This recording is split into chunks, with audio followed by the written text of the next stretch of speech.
السلام عليكم ورحمة الله وبركاته. ازيكم يا حبايبي؟ عاملين ايه؟ يا رب تكونوا بخير. بسم الله والصلاة والسلام على رسول الله سيدنا محمد وآله وصحبه وسلم. جيناكم النهاردة بقى بفيديو جديد، والمنشية والزنقة وشارع فرنسا والأماكن اللي بتحبوها دي. هنا كنا عند بتاع القماش وكان بيقول لنا إن سعر المتر 90 جنيه، ولما قلت له يعني 80 قال لي ما يهمكيش حاجة، فلازم طبعا تفاصلوا لأن انتوا أولى بالفلوس دي. كمان لما الواحد ياخد كذا متر فهتفرق معاه بالجملة. وراني ألواناتها برضو، كان حوالي 10-11 لون حاجة زي كده. زي ما انتوا شايفين بقى القماشات والحاجات، تقدروا تعملوا اي حاجة انتوا محتاجينها. اللي بيحب يعمل فساتين، اللي بيعمل طرح، اللي بيعمل فساتين سواري او حاجة عشان رايح بيها مناسبة، او اي حاجة بقى، يعني كل كف شيء تلاقيه هنا زي ما احنا شايفين كده. هنا برضو هنا طرح وفي ترزية وفي ناس تقدروا تفصلوا عندهم. لو جبتوا مثلا قماش معين وحابين تعملوا شكل معين او تفصيلة معينة، هتلاقوا ناس برضو بإذن الله تعمل لكم. كمان الألوان بقى تحفة. معلش بقى على الصبع كان على الكاميرا غصب عني، يعني نعتذر لهذا الموقف. الإنسان بعد ما بيروح ويتعب ويصور ويتبهدل في المواصلات وفي الحاجات، بيلاقي في الآخر حاجة كده مش مظبوطة تضيع له الدنيا. بس يعني الحمد لله على كل حال، ما كنتش عارفة أعمل إيه في الموضوع ده. المهم الألوانات تحفة جدا، بس طبعا لو حد بيحب القماش بقى وعاوز فعلا يعمل ملاية أو يعمل مثلا مفرش انتريه أو كذا، أعتقد إن كرموز هيكون الأسعار فيها أفضل وأقل بكتير من المنشية، لأن كرموز بقى هي متخصصة في القماشات والجملة والكلام ده بالنسبة للقماش.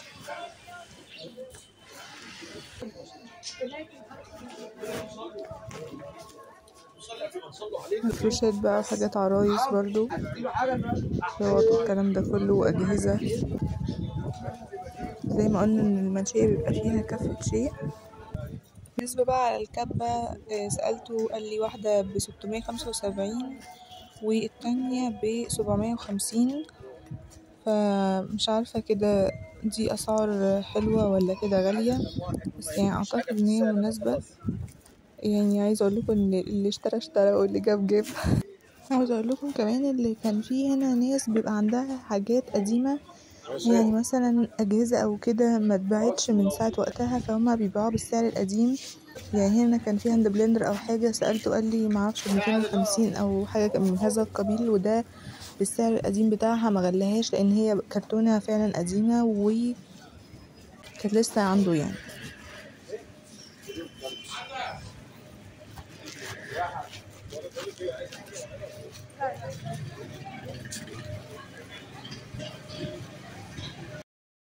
هنا بقى عمو ده كان قايل لي بطانية كانت عاملة حوالي 500 وفي لحاف برضه عامل 500، وفي حاجات بقى عنده من اللي هي بواقي كده، يعني حاجات جديدة طبعا، ولكن ايه مثلا اكياس مخدات يعني متبقية فرداني كده، كان متهيألي عامل حاجات عاملة 45 في الرينج ده. يعني حاجات حلوة برضو اللي عاوز يجيب مثلا حاجات جديدة وفي نفس الوقت تكون على قد ايده، علشان مثلا يغير الحاجات اللي عنده، وفي نفس الوقت مش هتبقى مثلا طقم متكامل والكلام ده كله بيبقى متوفر برضو هنا في الأماكن دي. هنا دي بقى كانت قال عاملة 10 جنيه اللي هي جوزة الهند. زي ما احنا شايفين برضو هنلاقي في المنشية بتوع الذهب وبتوع الفضة وبتوع كل الحاجات دي. عاوزة اقول لكم اني سألت عمو بكام المتر من دي، قال لي بمتر ب25 برضو، يعني اسعار حلوة جدا في حاجات وحاجات. دي تقريبا بيبقى بتعمل مفرش كده او حاجة للانتريه يعني، بألواناتها بقى طبعا. ده بقى سجاد كده حلو زي ما انتوا شايفين، فيه فرو كده ومبطن، يعني شبه السجاد الغالي برضو والفخم، بس يعني ايه بقى، بدل ما هو ب1200 ب600 جنيه بس، بسبب ان هو قال لي فيه غلطة من ورا في الظهر بتاعها، يعني غلطة بسيطة، وطبعا احنا لما نفرشها مش هتبقى باينة، فقلت اعرفكم.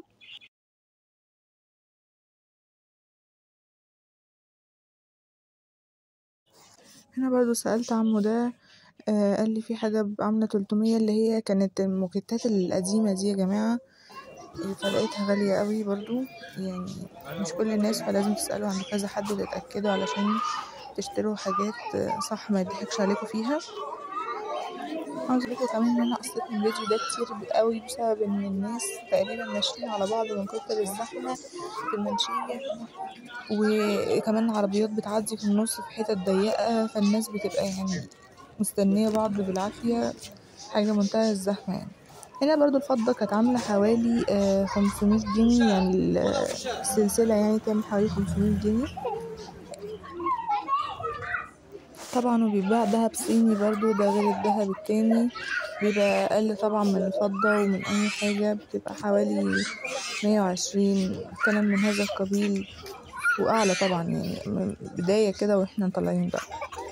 زي احنا شايفين بقى الطرح والشيلان والحاجات اللي الكل بيحتاجها. وفي حد سألته على سلوك الشتاء قال لي 10 جنيه.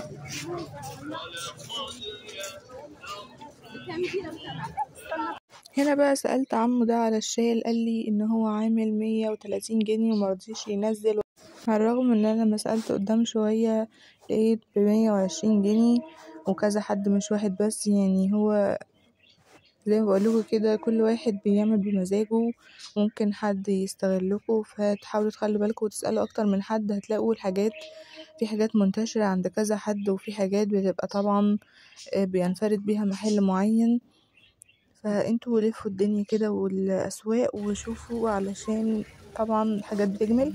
هنا بقى بناطيل كانت ب100 جنيه زي ما احنا شايفين، حلوة قوي، نوعها كمان ملمع كده، وشورتات 65، وفي حاجات ب45 جنيه برضو. كافة شيء بقى، هدوم بيت، خروج، بناطيل، شورتات، مش عارفة ايه، قمصان، كل الحاجات كلها يعني بإذن الله. وبقى حاجات الرجالي والجواكت والقمصان وبناطيل وكله برضو، والحزمة بقى، وطرح، بندانات، بلوفرات، شالات. كمان عاوزة اقول لكم ان المنشية كبيرة جدا يا جماعة، يعني كبيرة جدا جدا، ويعني اللي يمشي فيها حرفيا بتطلع عينه من كتر الزحمة يعني ان هي كبيرة بقى، بنفضل ماشيين ماشي، فمش كل حاجة هتيجي في فيديو واحد، لان هي كبيرة. الفيديو ده هيبقى كده حوالي يعني ساعتين 3 ولا حاجة علشان اعمله، فانا باذن الله بحاول الملكوا جزء جزء منها كل مرة، بحيث ان احنا نشوف المنشية كلها. زي ما احنا شايفين برضو هنا المحل ده فخم برضو، عنده حاجات تحفة للعرايس وترنجات والوانات وشياكات، حاجات بربها وحاجات كده ترنجات وعبايات وجلابيات وكل الكلام ده كله، يعني حقيقي ذوق راقي يعني هنا جدا. والاسعار برضو في المتناول، بتبدأ من حوالي 500 واحنا طالعين.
ايه السويت شيرت والبيجامه والحمايه اهو.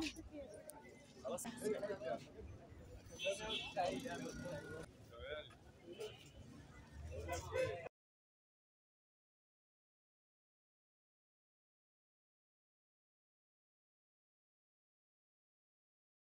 هنا بقى برضو سألت على الشاي، قال لي 120 جنيه على طول، نفس اللي انا شفته في الناحية التانية. فسألت على نوع تاني قال لي 180 جنيه، وده علشان هو مستورد وتركي وكلام من ده.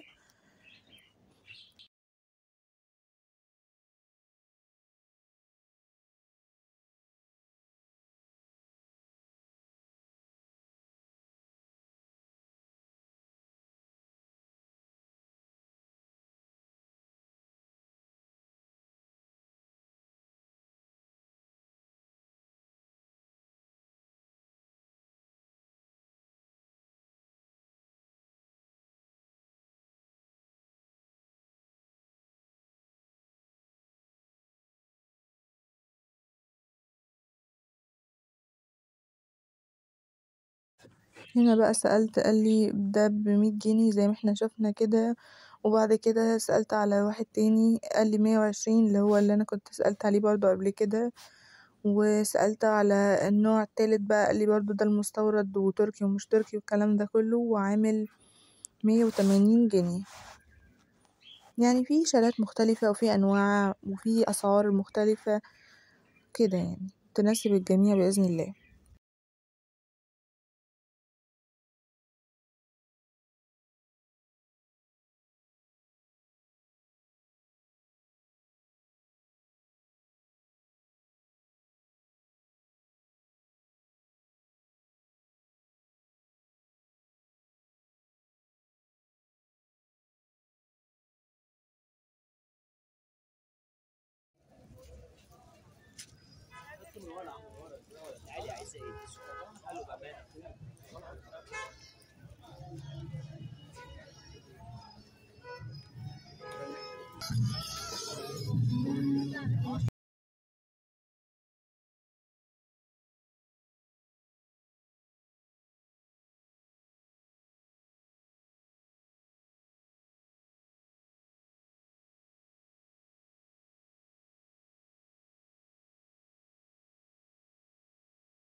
كمان بتوع البكر بقى، الصوف والتريكو والكروشيه والحاجات الحلوة اللي بقى الناس بتوع زمان الحلوين دول كانوا بيحبوا يشتغلوا طول ما هم قاعدين بيها.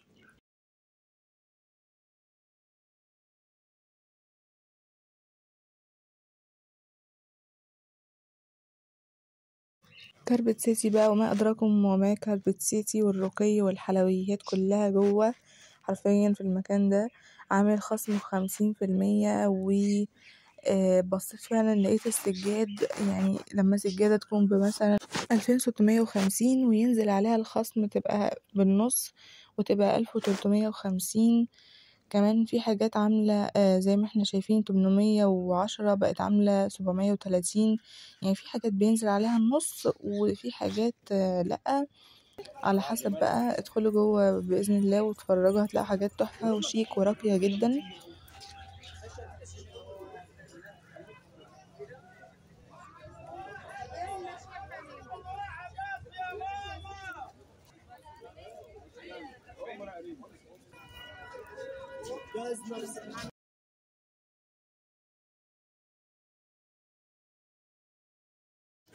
هنا برضو سألت عمه قال لي ده عامل 350 جنيه.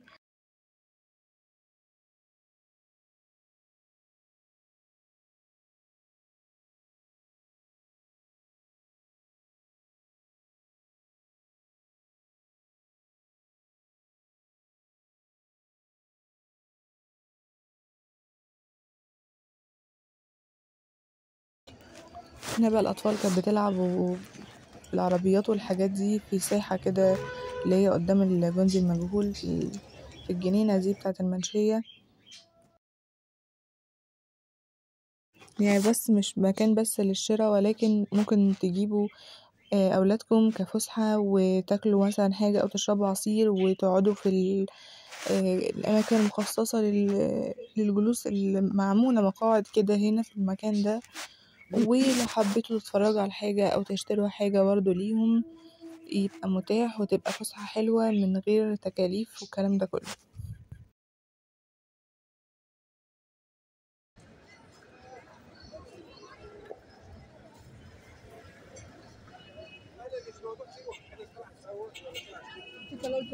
يا رب يكون الفيديو عجبكم، ولو عجبكم الفيديو متنسوش اللايك والشير والاشتراك في القناة وتفعلوا زر الجرس عشان يوصلكوا كل جديد. واكتبولي تحت في الكومنت حابين الفيديو الجاي عن ايه، وايه اكتر الفيديوهات اللي حبيتوها. السلام عليكم ورحمة الله وبركاته.